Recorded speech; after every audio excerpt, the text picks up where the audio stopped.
'Twas the night before Christmas, when all through the house not a creature was stirring, not even a mouse. The stockings were hung by the chimney with care, in hopes that Saint Nicholas soon would be there. The children were nestled all snug in their beds, while visions of sugar plums danced in their heads. And Mamma in her kerchief and I in my cap had just settled our brains for a long winter's nap, when out on the lawn there arose such a clatter, I sprang from my bed to see what was the matter.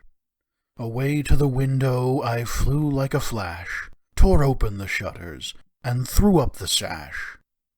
The moon on the breast of the new-fallen snow gave a lustre of midday to the objects below, when what to my wondering eyes did appear but a miniature sleigh and 8 tiny reindeer, with a little old driver so lively and quick, I knew in a moment he must be Saint Nick. More rapid than eagles his coursers they came, and he whistled and shouted and called them by name. "Now Dasher, now Dancer, now Prancer and Vixen, on Comet, on Cupid, on Donner and Blitzen, to the top of the porch, to the top of the wall, now dash away, dash away, dash away all!" As leaves that before the wild hurricane fly, when they meet with an obstacle, mount to the sky, so up to the housetop the coursers they flew, with the sleigh full of toys and Saint Nicholas too. And then in a twinkling I heard on the roof the prancing and pawing of each little hoof.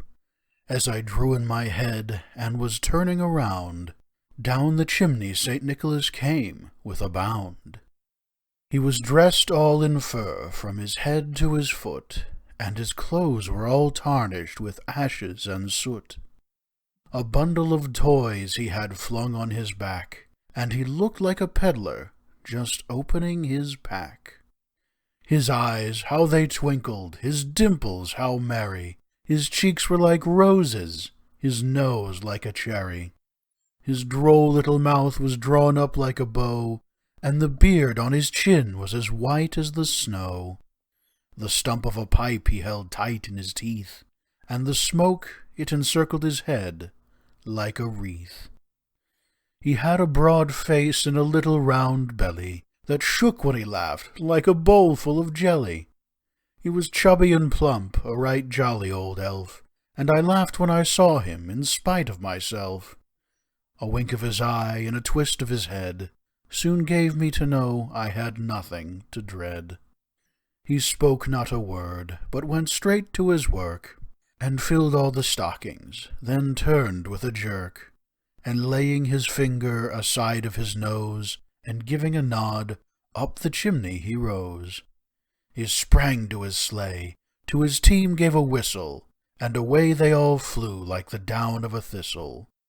But I heard him exclaim, ere he drove out of sight, "Happy Christmas to all, and to all a good night!"